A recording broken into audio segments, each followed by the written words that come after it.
they're respecting Beloyski. And Beloyski is that man that will dare to pick up a Hellcat roam, and immediately off the board, they take it out. On the side of GEEK Fam, well, we heard the interview. They're targeting Hades here. Fanny, Hayabusa, and Julian. Assassins, assassins, assassins. Ban out across the board. Very straightforward and very honest. GEEK Fam, yeah, let's just take out the assassins and IP Flash more towards Beloyski's heroes, which opens up, you know what, GEEK Fam, what are they going for? They can center around themselves around a boy, as we all know, a very strong mid laner, very young as well. A Valentina might pop up a Luoi even. So let's see here. What will their approach be? Again, committing on towards Beloyski. There could be a Link first pick, right? It's always open for GEEK Fam. Of course, they're going to pick it up for Vincent. No questions there. Juicin, Zaz now left in the open. We know that NIP Flash loves the Zaz. They have a chance to go for it. The Roger as well being picked up. Yeah, Roger is a good opener for NIP Flash because, you know, you can flex that pick, right? He can go into the jungle, he can go into the goal lane. I think it's going to be a jungle Roger because Harith gets picked up as well. Opening up their cards early, they're confident, but then again, there is still that Moskov, right? As we all know, Moskov is a very popular, okay, against a Harith, it might struggle in the early game, but when he has that 3 items, right, it's going to be crazy. And yeah, they're going to lock it in. I expect a Beloy hero here, just to complete their first draft, and there you go, a potential Beloy hero. Yeah, potential Beloy hero. We also saw Gobs play the Arlet yesterday to great degree of success. JPL's Minotaur, one of his staples, now picked up. Yeah, I know we haven't seen NIP Flash put it out here, but Goni, what do you think about a full wristband coming up from GEEK Fam? Because you look at this, Phobia's ban on the side of NIP Flash, because you look at the heroes that they have, a Harith, a Roger, heroes with very high mobility that when they cast their skills, and I feel like Phobius is one of those heroes that can shut down this mobility. I like that, alright. I really like that, Phobius, and there you go. On point, Ares, and yeah, again, a Harith, a Minotaur, a hero that can sidestep, a hero that can jump. Of course, you don't want to deal with the Phobius. And again, respect ban, this time directed towards Curtizi. You ban out the Martis, no Martis mid, which means that the Loi is still on the cards for GEEK Fam, right? We've seen that interaction yesterday, complete blowout in the Martis' favor. Yeah, Zaz is still also available for the picking. NIP Flash, they've played Zaz almost every single game now. Obviously, better performances on Curtizi as compared to being played an hour in the goal lane. We spoke about reasons why, you know, rotations coming up from mid lane makes it a lot easier to bring the Zaz in the picture. But at the meantime, NIP Flash, they take over Valentina. Obviously, you don't want to be giving away the Minion's Fury coming off from the Minotaur. A very good ban as well. And again, a boy is so proficient in this hero. So let's see here, GEEK Fam, what are they going for here? I don't, of course, maybe they're going to target another mid lane ban, but it can backfire since they have yet to secure their mid laner themselves. Yeah, and speaking of the mid laner, there's also the EXP lane that's up for grabs. So Zaz being banned out and they're targeting ban on NIP Flash. The question is, are they willing to lick the Barats or will they pick up for themselves? Because we know GEEK Fam, they do love an EXP Barats when they can do so, where Vincent playing it in the jungle. But this time around with Ling getting picked up, will they put it into the EXP lane? The Edams get picked up first. It's going to go into Adamir. He's played that a lot yesterday. I'm thinking a potential Fireman's for Curtizi. It really feels like with the Valentina ban now, with no Phobias, those AoEs are not really present yet. So up on the cards for NIP Flash, but for GEEK Fam right now, I'm liking a potential Barats for their side. Yeah, maybe they can stick away the Fireman's for GEEK Fam, what right? about Export? Ooh, Exborg, yeah, a very good option here because considering that, yeah, Edith, Minotaur will be in the front lines and Exborg can be a nuisance with the slows, with the damage and the true damage. Yeah, like we said, now with the Phobius out of the picture, you know, this Harith and Roger is a threat, so they do need someone that can take up the front line, and Exborg is one of them. But it's going to be the Juicing and the Ruby. Well, Connie, I gotta get your thoughts on this. I've never seen GEEK play the Juicing just yet. Alright, I need to go back and watch the VODs, but what are your thoughts on this? It's new. A boy, yeah, it's a new hero. A boy, maybe he is still feeling, still warming up with the Juicin, but I believe. But Ruby, man, Ruby Beloy, big brain Beloy. Will we see that sort of performance on our opening game for this series? I feel like GEEK Fam are already setting up the precedent of what they want to bring, right? During the pre-show today, we talked about Juichin's abysmal win rate, not even a passing rate, 38%. Yeah. I think Aurora will look good for NIP Flash. Yes, we talked about the firearms, but another hero that can jam those huge team fights is actually none other than the Aurora. And yes, it does get picked up by NIP Flash. We've seen Cortese play the Aurora to a very high degree of proficiency in day 2. And this is what they want to bring out. They want to jam these big team fights that the Ruby and Arlot are looking to set up.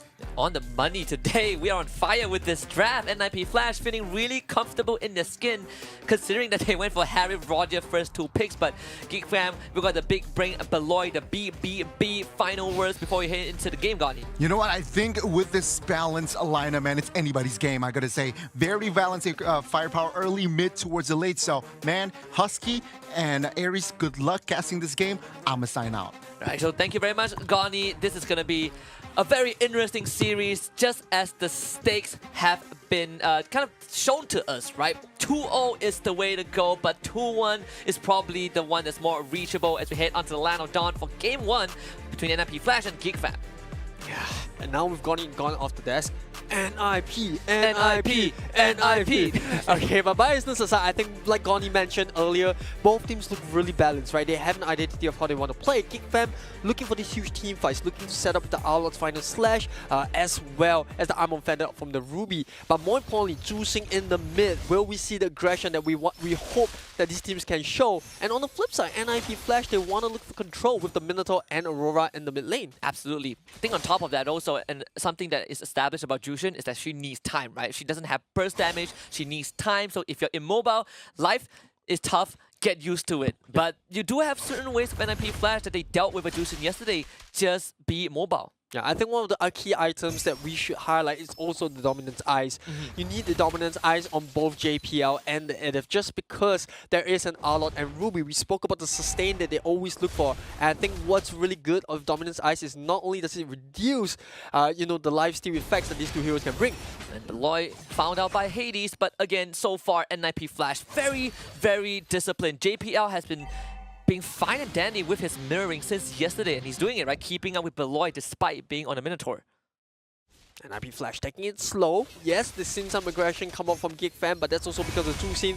But look at how tanky this Minotaur is in the early game. I think what Juicing really brings to the table is that vision. There's not really many heroes out there in Mobile Legends Bang Bang at this point in time that can give vision, right? Selena being one of them. Obviously, there's also the Loyu when she casts a second skill. But more importantly, with Juicing coming up, you can get the vision without putting yourself in too much of a risk. Yeah. And Adamir is going to try and zone a boy and gobs out of experience. You have Courtesy there as well. Another thing we observed yesterday was if you get the Purify onto the Jushin, it does take away her escape capabilities and make her more vulnerable. But this time, boy, he's forced to go on that Purify. And Adam is going to hit 4 first alongside Courtesy, but Geek Fam, they're going to hit that timing as well. Turtle is up. Yeah, most of the key heroes now all hitting that level 4 except for Beloyski and JPL. But look at that, NIP, they want to take the fight. Adamir! Again, the Purify popped by a boy, got to the back, playing distraction, and Hades, it's going to be fine for now. Courtesy even using that out, but the link shows up. It's Vince's time to shine. Tempest of Blaze into a first blood, and it's Geek Fam off to a great start. Yeah, a little bit unfortunate over Cortese. They're just casting the Frigid Glacier, but Geek Fam, none of the members were caught. Well, one member was caught, but it wasn't the key heroes. And I think for NIP Flash, they must be feeling a bit sour about that, considering that, you know, you want to get Hades on this snowball on the Roger that he's playing. And that's where the Purify comes into play, right? A boy saving himself and getting assists in the process. Geek Fam getting turtle number 1. At the same time, Chandera taking out most of Owl's HP pool, forcing JPL to show up, but with Beloyski around, Geek Fam having a lot more solid control topside. Yeah, Beloyski just protecting Kajera at this point. You want this Moskov to come online as quickly as possible. And inside of NIP Flash, well, you do have a Harif. So both heroes are pretty evenly matched, although they provide different styles in team fights. You know, with the Harif, it's a lot more AoE controlled. With Moskov, it's about just shredding the entirety of that single target in the front line. While we have a bit of time, I think is good for us to point out that for the second series of Stream A and Stream B, it's all Group A games. And this is where the matrix will be warped, right? Depending on the results on the other streams, it might affect their chances here as well. Adamir, getting ganked. A dive coming through. Adamir dashes away with the onwards. Doesn't have the primal wrath form, so will be lifted up and assassinated by Vincent. Now, a little unfortunate there for Adamir, but GEEK fam doing a good job at applying pressure. They are slightly in the lead, so it's only right that they try to make the advantage scale even more. And yes, it is only slightly under 1,000, but when you have a Link as well as a Moskov, this is what you're looking for, right? A peaceful early game, you have a lead, good. But at the end of the day, it's the late game. It's where the Link can look to push out the side lanes, come in and go for the back line when there's a pick-off, and then for the Moskov to join the fight using that spear of misery. And we destruction. And we are seeing something from GEEK fam. A boy on this Jushin, we talk about, okay, Hades and Ao, they're a bit more mobile, but everyone else on NIP Flash, the core pillars of the team, they don't have that luxury, right? So Jushin has been the facilitator for all these rotations. Shows up, JPL can go forward. Same with Adamir.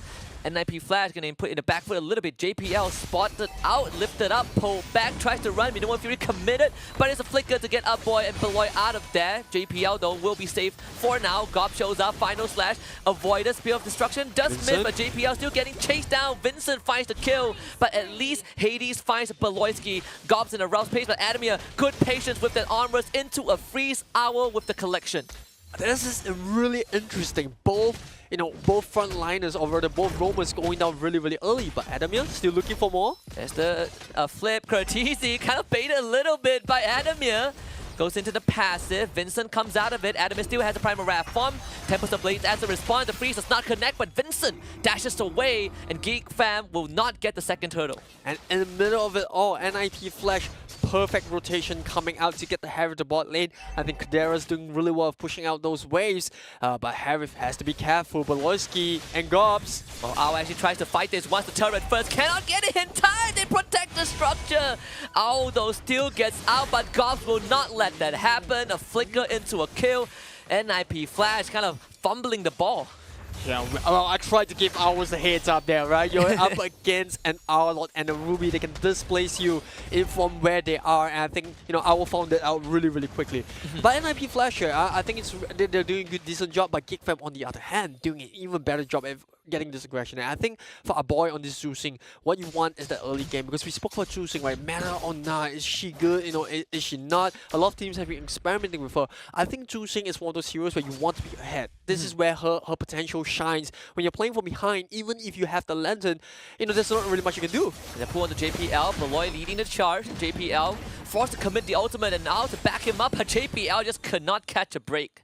Yeah, they're harassing this Minotaur, and this is great coming up from Beloyski and Gobs.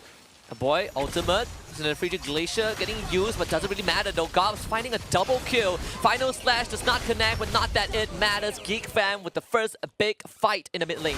Yeah, I think NIP Flash didn't expect this level of aggression coming up from both Beloyski and Gobs. They're constantly hunting anyone they can find. It doesn't really matter if it's the Harith, doesn't matter if it's the Minotaur. As long as they have a clear target that can burst down, they will go for it. And because of that, GEEK fam now find the space they need for both the Link and Moskov to farm. Look at this, right? 7 minutes in, they're already 3.3k gold lead up. And Gobs just got the War Axe, right? More damage, more fighting capabilities. And I think it's a good time to start talking about NIP Flash. What is the contingency plan? Especially when you have a draft that needs so much farm. Yeah, this is rough. This is rough for NIP Flash, because like you said, they need a lot of farm to get the items out of both the Idith, the Roger, and on top of it, and Harith. I think there's really only one way to do about it, right? You need JPL to play a little bit more conservative. He's been standing a little bit too far in front. He's been getting caught up by both the Ruby and the Owlot. Obviously, credit to both Beloyski and Gobs to make that happen. But I think with NIP Flash, you have to take the back foot here. You have to play a little more safe in terms of your positioning, ensure that these pickoffs don't happen. GEEK fam starting to walk into the jungle of NIP Flash as well. Orange buff will have to be surrendered, and Hades is going to feel the heat. I mean, the lead that GEEK fam have is starting to spill into the NIP Flash's side. Orange buff taken away. Hades gets nothing. I don't think Hades wants to be in this position, but we have seen time and time again when all hope is lost, Hades can pull something out of his bag.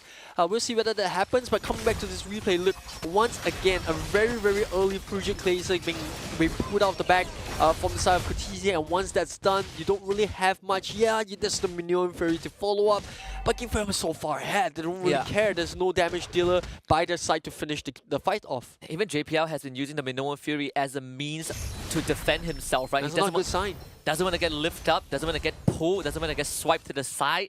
Clock of Destiny and Glowing Wand for a boy, so you're constantly getting burned by the magic damage. Purple buff on the side of NIP Flash on the threat as well. Peloisky missing that ultimate, but it's all to secure the resource for his jungler. That was greedy. He tried to catch both by Adamir. It's going to be jumped on. Primal Rav gets used. Flicker to safety, but final slash followed up from Gops is just immaculate. I feel so tired looking at this game. It's like GEEK Fam is all over the map and just constantly trying to find pickups just when NPFL were ready to give up that tier to the bot lane. Well, because of the link, because of the fact that they have heroes that can just pounce on you just like that, or catch you from behind, it's so tough. And Big Boy Boy does it again. Monster kill for Vincent. Gops also finds Hades. Absolutely gobsmacked NIP Flash. 4 down, and Adamir just came back. Nothing much he could do. GEEK Fam going straight for inhibitor number 1, and Adamir is not even safe, needs to dash away. GEEK Fam looking for potential end angle. Adamir gets swiped to the side, and GEEK Fam, just like that, will take NIP Flash down in 10 minutes. Officially the fastest game we have seen on Stream C so far. I can't say for sure if it's in the entirety of this tournament in Season 5, because other games are going on, but